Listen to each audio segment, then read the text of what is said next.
Welcome to wishful ಅಡ್ಗೆ ಮನೆ. ಇವತ್ತು ಮೆಂತೆ ಸೊಪ್ಪಿನ ಸ್ಪೆಷಲ್ ಪ್ರತಿಭಾ. ಹೌದು ಆಶಾ, ಇವತ್ತೇ ಉತ್ತರ ಕರ್ನಾಟಕದ ಸ್ಪೆಷಲ್ ಹೆಲ್ದಿ ರೆಸಿಪಿನ ನಾವು ಮಾಡ್ತಾ ಇದ್ದೀವಿ. ಕಡಿಮೆ ಟೈಮಲ್ಲಿ ಮತ್ತು ಕಡಿಮೆ ಇಂಗ್ರೀಡಿಯೆಂಟ್ಸಲ್ಲಿ ಮಾಡುವಂಥದ್ದೊಂದು ರೆಸಿಪಿ. ತುಂಬ ಹೆಲ್ದಿ ರೆಸಿಪಿ ಇದೆ, ತುಂಬ ದಿಢೀರಂತ ಆಗುತ್ತೆ. ಸೊ ಯಾರು ಬೇಕಾದವ್ರು ಇವತ್ತಿನ ಈ ರೆಸಿಪಿನ ಮಾಡ್ಕೊಂಡು ತಿನ್ಕೋಬಹುದು. ಕೂಡ ಹೆಲ್ತ್ ತುಂಬಾ ಒಳ್ಳೇದಲ್ಲ, ತುಂಬಾ ಅಂದ್ರೆ ತುಂಬಾ ಒಳ್ಳೇದು. ಬರೀ ಮೆಂತ್ಯ ಅಷ್ಟೇ ಅಲ್ಲದೆ ಆಶಾ, ನಾವು ಮೆಂತ್ಯ ಜೊತೆ ಮೆಂತ್ಯ ಕಾಳನ್ನು ಬಳಸಿ ಕೂಡ ಇವತ್ತಿನ ಈ ರೆಸಿಪಿನ ಮಾಡ್ತಾ ಇದ್ದೀವಿ. ಸೊ ಹಂಗಾಗಿ ಇವತ್ತಿನ ಈ ಉತ್ತರ ಕರ್ನಾಟಕದ ಹೆಲ್ದಿ ರೆಸಿಪಿನ ಯಾವ ತರ ಮಾಡೋದು ಅಂತ ನೋಡೋಣ. ಅದಕ್ಕಿಂತ ಮುಂಚೆ ನೋಡಿ, ಇಲ್ಲಿ ಮೆಂತ್ಯ ಸೊಪ್ಪನ್ನ ತಗೊಂಡಿದ್ದೀನಿ. ಜಾಸ್ತಿ ತಗೊಂಡಿಲ್ಲ, 1 ಹಿಡಿ ಆಗೋಷ್ಟು ತಗೊಂಡಿದ್ದೀನಿ. ನೀವು ಬೇಕಂದ್ರೆ ಜಾಸ್ತಿ ಕೂಡ ಬಳಸಬಹುದು. ಸೊ ಇವಾಗ ಈ ಮೆಂತ್ಯ ಸೊಪ್ಪನ್ನ ನಾವು ಕಟ್ ಮಾಡಿ ಒಂದು ಪಕ್ಕಕ್ಕೆ ಇಟ್ಕೊಂಡ್ ಬಿಡೋಣಂತೆ, ಯಾಕಂದ್ರೆ ಇದ್ರ ಯೂಸ್ ನಮ್ಗೆ ಆಮೇಲೆ ಇದೆ. ಸೊ ಇವಾಗ ನೆಕ್ಸ್ಟ್ ಏನ್ ಮಾಡೋದು ಅಂತ ನೋಡೋಣ. ನೋಡಿ, ಇಲ್ಲೊಂದು ಪ್ಯಾನ್ ಇಟ್ಕೊಂಡಿರೋದು.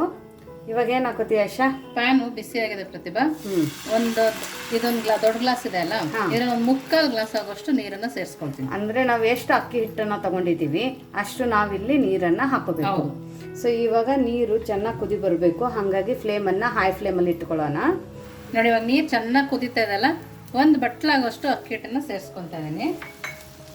ನೋಡಿ, ಅಕ್ಕಿ ಹಿಟ್ಟು ಸೇರಿಸ್ಕೊಂಡು ತಿರುಗಿಸ್ಕೊಬೇಕು ನಾವು. ಫ್ಲೇಮನ್ನು ಇವಾಗ ಲೋ ಫ್ಲೇಮಲ್ಲಿ ಇಟ್ಕೊಳ್ಳೋಣ. ಆಮೇಲೆ ಅದೇ ಬಿಸಿಯಲ್ಲಿನೇ ಇದನ್ನು ತಿರುಗಿಸ್ಕೋಬೇಕು. ಇಮಿಡಿಯೇಟ್ ಆಗಿ ಸ್ಟವ್ ಏನು ಆಫ್ ಮಾಡ್ಕೋಬೇಡಿ, ಯಾಕಂದ್ರೆ ನಮ್ಗೆ ಇದು ಸ್ವಲ್ಪ ಚೆನ್ನಾಗಿ ಬೇಯಬೇಕು. ಹೌದು, ನಮ್ಗೆ ಇದು ವಾಟ್ಸಪ್ಪಲ್ಲಿ ಕೇಳಿದ್ರಲ್ವಾ ಪ್ರತಿಭಾ? ಹೌದು, ಇವತ್ತಿನ ಈ ಮೆಂತ್ಯ ಕಡುಬು ರೆಸಿಪಿನ ನಮ್ದು ವಿವರ್ಸು ವಾಟ್ಸಪ್ ಗ್ರೂಪಲ್ಲಿ ರೆಸಿಪಿ ಹಾಕಿ ಅಂತ ಕೇಳಿದ್ರು. ಸೊ ತುಂಬ ಹೆಲ್ದಿ ರೆಸಿಪಿನೇ ಅವ್ರು ಕೇಳಿದ್ದಾರೆ. ಸೊ ಹಾಗಾಗಿಬಿಟ್ಟು ಇವತ್ತಿನ ಈ ನಮ್ಮದು ವಾಟ್ಸಪ್ ಗ್ರೂಪದ್ದು ರೆಸಿಪಿನ ನಾವಿಲ್ಲಿ ಹಾಕ್ತಾ ಇದ್ದೀವಿ. ಸೊ ನೀವು ಕೂಡ ನಮ್ಮದು ವಾಟ್ಸಪ್ ಗ್ರೂಪನ್ನು ಜಾಯಿನ್ ಆಗಬೇಕಂದ್ರೆ ಡಿಸ್ಕ್ರಿಪ್ಷನ್ ಬಾಕ್ಸಲ್ಲಿ ನಮ್ಮದು ವಾಟ್ಸಪ್ ಗ್ರೂಪ್ ಲಿಂಕನ್ನು ಕೊಟ್ಟಿದ್ದೀನಿ. ಆ ಲಿಂಕ್ ಮೇಲೆ ಕ್ಲಿಕ್ ಮಾಡಿದರೆ ಸಾಕು, ನೀವು ನಮ್ಮ ಜೊತೆ ಕನೆಕ್ಟ್ ಆಗ್ತೀರಾ.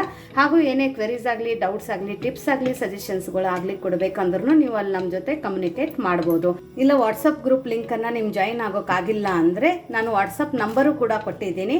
ಓನ್ಲಿ ಮೆಸೇಜಸ್ಗಳನ್ನ ನೀವು ಅಲ್ಲಿ ಮಾಡ್ಬೋದು. ಹಾಗಾಗಿ ಅಲ್ಲಿ ಕೂಡ ನೀವು ವಾಟ್ಸಪ್ ಮೆಸೇಜ್ ಹಾಕಿದರೆ ಅದಕ್ಕೂ ಕೂಡ ನಾವು ಬೇಗನೆ ರಿಪ್ಲೈ ಮಾಡ್ತೀವಿ. ಸೊ ನೋಡಿ, ಇವಾಗ ಫ್ಲೇಮನ್ನು ಆಫ್ ಮಾಡ್ಕೊಳ್ಳೋಣ. ಆಫ್ ಮಾಡಿಕೊಂಡು ಮೇಲ್ಗಡೆ ಮುಚ್ಚಬೇಕಲ್ಲ ಆಶಾ? ಹೌದು, ಇದಾಗಿದೆ ಪ್ರತಿಭಾ, ಮುಚ್ಚಿಬಿಡೋಣ. ಸೊ ನೋಡಿ, ಇದನ್ನ ತಣ್ಣಗಾಗೋಕೆ ಬಿಡಬೇಕು. ಇದನ್ನ ತಣ್ಣಗಾಗೋ ತನಕ ಆಶಾ ನೆಕ್ಸ್ಟ್ ಏನು ಮಾಡೋದು ಅಂತ ನೋಡೋಣ. ನೋಡಿ, ಒಂದು ಮಿಕ್ಸಿ ಜಾರ್ನ ತಗೊಂಡಿರೋದು. ಇಲ್ಲಿ ಇವತ್ತಿನ ರೆಸಿಪಿಗೆ ಆಶಾ ಹಸಿ ಮೆಂತೆನ ತಗೋಬೇಕು. ನೆನೆಸಬಾರ್ದು, ನೆನೆಸೋಂಗಿಲ್ಲ, ಹುರಿಯೋಂಗಿಲ್ಲ. ಸೊ ಹಂಗಾಗಿ ಹಸಿದೇ ಯೂಸ್ ಮಾಡ್ತಾ ಇದ್ದೀವಿ. ಹಂಗಾಗಿ ತುಂಬಾ ಹೆಲ್ದಿ. ಇಲ್ಲಿ ನಾನು ಒಂದು 3 ಸ್ಪೂನಷ್ಟು ಹಾಕೋತಾ ಇದ್ದೀನಿ. ನೀವು ಬೇಕಂದ್ರೆ ಇನ್ನೂ ಜಾಸ್ತಿ ಕೂಡ ಹಾಕೋಬಹುದು.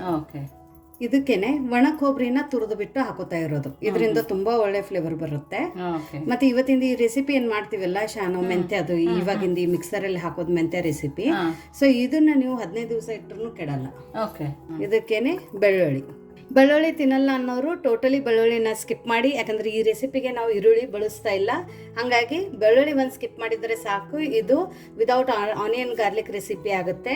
ಇವಾಗ ಇದಕ್ಕೇನೆ 1 ಸ್ಪೂನ್ ಅಷ್ಟು ಜೀರಿಗೆ ಹಾಕೋಣ. ನೀವು ಜೀರಿಗೆ ಜಾಸ್ತಿ ತಿನ್ನಂಗಿಲ್ಲ, ಜೀರಿಗೆ ಫ್ಲೇವರ್ ಇಷ್ಟ ಇಲ್ಲ ಅಂದ್ರೆ ಸ್ವಲ್ಪ ಹಾಕೊಳ್ಳಿ. ಬಟ್ ಜೀರಿಗೆದಿಂದ ತುಂಬಾ ಒಳ್ಳೆ ಫ್ಲೇವರ್ ಬರುತ್ತೆ, ರುಚಿ ತುಂಬಾ ಸಖತ್ತಾಗಿ ಕೊಡುತ್ತೆ. ರುಚಿಗೆ ಉಪ್ಪನ್ನ ಹಾಕೊಳ್ಳೋಣ. ಉಪ್ಪನ್ನ ನೋಡ್ಬಿಟ್ಟು ಹಾಕೊಳ್ಳಿ. ನೋಡಿ, ಸ್ವಲ್ಪ ಹುಣಸೆ ಹಣ್ಣನ್ನ ಹಾಕೋತಾ ಇದ್ದೀನಿ. ನೋಡಿ, ಒಂದು ಸ್ವಲ್ಪ ಬೆಲ್ಲ ಹಾಕೋತಾ ಇದ್ದೀನಿ. ಸೊ ನೋಡಿ, ಖಾರಕ್ಕೆ ಕೆಂಪು ಖಾರದ ಪುಡಿನ ಹಾಕೋತಾ ಇದ್ದೀನಿ. ನೀವು ಬೇಕಂದ್ರೆ ಒಣಮೆಣಸಿನ್ಕಾಯಿ ಕೂಡ ಹಾಕೋಬಹುದು. ಬಟ್ ಇದನ್ನ ಹಾಕೊಳ್ಳೋದ್ರಿಂದ ಇವತ್ತು ನಾವೇನು ಮೆಂತ್ಯದು ಕಡುಬುದ ರೆಸಿಪಿ ಮಾಡ್ತಾ ಇದೀವಲ್ಲ, ಸೊ ಅದಕ್ಕೆ ಇದು ಚೆನ್ನಾಗಿ ಹೊಂದುತ್ತೆ. ಸೊ ನೀವು ಮೆಣಸಿನ್ಕಾಯಿ ಹಾಕಿದ್ರೆ ಪುಡಿ ಪುಡಿಯಾಗಿರುತ್ತೆ, ಒಳಗಿನ ಬೀಜ ಅದೇ ತರ ಸಿಗುತ್ತೆ. ಸೊ ಹಂಗಾಗಿ ನೀವು ಆದಷ್ಟು ಕೆಂಪು ಖಾರದ ಪುಡಿನೇ ಹಾಕಿ. ಇಲ್ಲ ಅಂದ್ರೆ ನೀವು ನಮ್ಗೆ ನಡೆಯುತ್ತೆ, ಬೀಜ ಎಲ್ಲ ಬಾಯಾಗಿ ಸಿಕ್ಕಿದ್ರೆ ಅಂದ್ರೆ ಒಣಮೆಣಸಿನ್ಕಾಯಿ ಕೂಡ ಹಾಕೋಬಹುದು.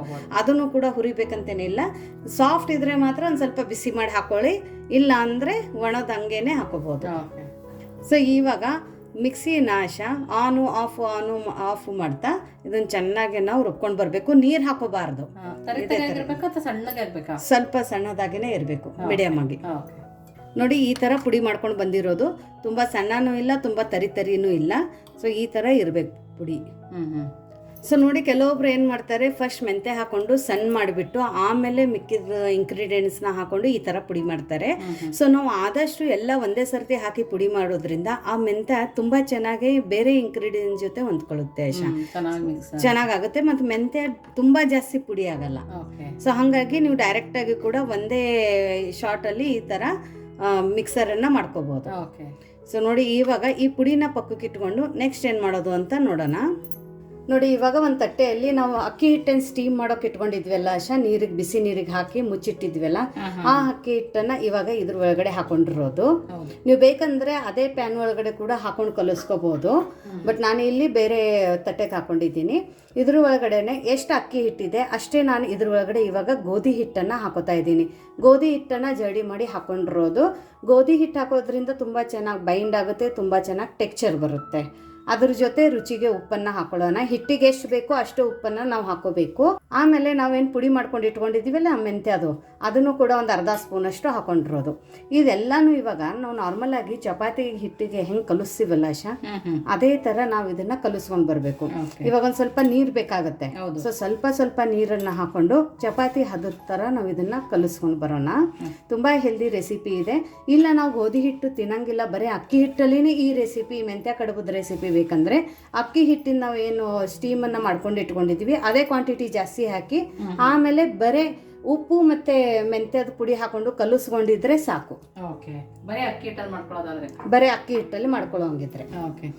ಸೊ ಇವಾಗ ನಾನು ಒಂದು ಸ್ವಲ್ಪ ಗೋಧಿ ಹಿಟ್ಟು ಹಾಕೊಂಡಿದ್ದೀನಿ ಅಂದರೆ ಇನ್ನೊಂದು ಸ್ವಲ್ಪ ಹೆಲ್ದಿನೂ ಆಗುತ್ತೆ, ಅದ್ರ ಜೊತೆ ಟೆಕ್ಸ್ಚರ್ ತುಂಬ ಚೆನ್ನಾಗಿ ಬರುತ್ತೆ.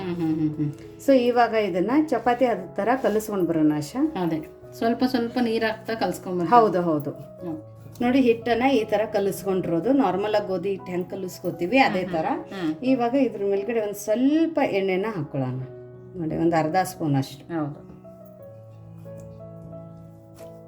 ಈ ಥರ ಹಾಕೊಂಡು ಇದನ್ನು ಒಂದ್ಸರ್ತಿ ಮಿತ್ಕೊಳ್ಳೋಣ. ಇದೇನಾಶ ಹಿಟ್ಟು ನೆನೆಸಿಡ್ಬೇಕಂತೇನಿಲ್ಲ, ದಿಢೀರಂತ ಮಾಡ್ಕೋಬಹುದು. ಸೊ ನೋಡಿ ಎಣ್ಣೆ ಹಚ್ಕೊಂಡು ಮಿತ್ಕೊಂಡ ನಂತರ ಇದನ್ನು ನಾವು ಈ ಥರ ಮಾಡಿಕೊಂಡು ಚಿಕ್ಕದಾಗಿ ಉಂಡೆ ತಗೋಬೇಕಾಶ. ತುಂಬ ಚಿಕ್ಕದು, ಪೂರಿಗಿಂತ ಚಿಕ್ಕದು. ಪೂರಿ ತುಂಬ ದೊಡ್ಡದಾಯ್ತು. ತುಂಬ ಚಿಕ್ಕದು, ತುಂಬ ಚಿಕ್ಕದು, ಗೋಲಿ ಇರುತ್ತಲ್ಲ ಅಷ್ಟೇ. ನೋಡಿ ಈ ಥರ ತಗೊಂಡು ಜಸ್ಟ್ ಹಿಂಗೂ ಪ್ರೆಸ್ ಮಾಡಿ ಅಥವಾ ಹಿಂಗೆ ಪ್ರೆಸ್ ಮಾಡಿ ಆಗೋಯ್ತು. ನೋಡಿ ಎಷ್ಟು ಚೆನ್ನಾಗಿ ಬಂತು ಪ್ರತಿಭಾ. ಅಷ್ಟೇನೆ. ನೀವು ಅದ್ರಕ್ಕಿಂತ ದೊಡ್ಡದು ಬೇಕಂದ್ರೂ ಮಾಡ್ಕೋಬಹುದು, ಬಟ್ ಇಟ್ ಸೈಜ್ ಸಾಕಾಗತ್ತೆ. ಬರೀ ಪ್ರೆಸ್ ಮಾಡಿದರೆ ಸಾಕು. ಇದೇನು ತುಂಬ ದಪ್ಪ ಇರಬಾರ್ದು, ಸ್ವಲ್ಪ ಸಣ್ಣನೇ ಇರಬೇಕು. ಈ ಥರ ನೋಡೋಕ್ಕೂ ಚೆನ್ನಾಗಿರುತ್ತೆ, ಮಾಡೋದು ಸುಲಭ, ಬೇಗ ಮಾಡ್ಬೋದು, ತಿನ್ನೋಕ್ಕೂ ಚೆನ್ನಾಗಿರುತ್ತೆ. ಸೊ ನೋಡಿ ಎಲ್ಲದನ್ನು ಇದೇ ಥರ ಮಾಡ್ಕೊಂಡು ಬರಬೇಕು. ನೋಡಿ ಇವಾಗ ಇಲ್ಲೊಂದು ಜಡಿ ತೊಗೊಂಡಿರೋದು, ಅದಕ್ಕಿಂತ ಮುಂಚೆ ಕೆಳಗಡೆ ಒಂದು ಪಾತ್ರೆ ಇಟ್ಕೊಂಡಿರೋದು. ನಾನು ಇಡ್ಲಿ ಪಾತ್ರೆನೇ ಇಟ್ಕೊಂಡಿದ್ದೀನಿ. ಅದಕ್ಕೇನೆ ಒಂದು 2 ಗ್ಲಾಸ್ ಆಗೋಷ್ಟು ನೀರನ್ನು ಹಾಕೊಳ್ಳೋಣ. ಅಂದರೆ ನಾವು ಇಡ್ಲಿ ಮಾಡೋಕೆ ಎಷ್ಟು ನೀರು ಹಾಕೋತೀವಲ್ಲ ಅಷ್ಟು. ನಿಮ್ಮ ಹತ್ರ ಈ ಥರ ಜಡಿ ಇಲ್ಲ ಅಂದರೆ ಇಡ್ಲಿದ್ದು ಪ್ಲೇಟು ಕೂಡ ಇಟ್ಕೋಬೋದು. ಸೊ ಇವಾಗ ಇದಕ್ಕೇನೆ ಈ ಜಡಿಗೆ ಒಂದು ಸ್ವಲ್ಪ ಎಣ್ಣೆನ ಒರೆಸ್ಕೊಳ್ಳೋಣ. ಯಾಕಂದರೆ ಅವು ಕಡುಬು ಏನು ನಾವು ಮಾಡಿದ್ವಲ್ಲ ಆಶಾ, ಅದು ಅಂಟಬಾರ್ದು. ಸೊ ಹಾಗಾಗಿ ನೀಟಾಗಿ ಇದಕ್ಕೆ ಎಣ್ಣೆನ ಒರೆಸ್ಕೊಳ್ಳೋಣ. ನೋಡಿ ಈ ಥರ ಒರೆಸ್ಕೊಂಡ ನಂತರ ಇದ್ರ ಮೇಲ್ಗಡೆ ಒಂದು ಲಿಡ್ಡನ್ನು ಇಟ್ಬಿಟ್ಟು ಮೀಡಿಯಂ ಫ್ಲೇಮಲ್ಲಿ ನೀರನ್ನು ನಾವು ಕುದಿ ಬರೋಕೆ ಬಿಡೋಣ. ಅಷ್ಟರಲ್ಲಿ ನಮ್ಮ ಕಡುಬು ಮಾಡಿ ರೆಡಿಯಾಗಿರುತ್ತೆ. ಸೊ ನೋಡಿ ಇವಾಗ ನೀರು ಹೆಸರು ಬಂದಿದೆ. ಫ್ಲೇಮನ್ನು ಲೋ ಫ್ಲೇಮಲ್ಲಿ ಮಾಡ್ಕೊಳ್ಳೋಣ. ಇವಾಗ ಇದ್ರ ತೆಳಗಡೆ ಮೆಂತ್ಯ ಸೊಪ್ಪನ್ನು ಹಾಕೊಳ್ಳೋಣ.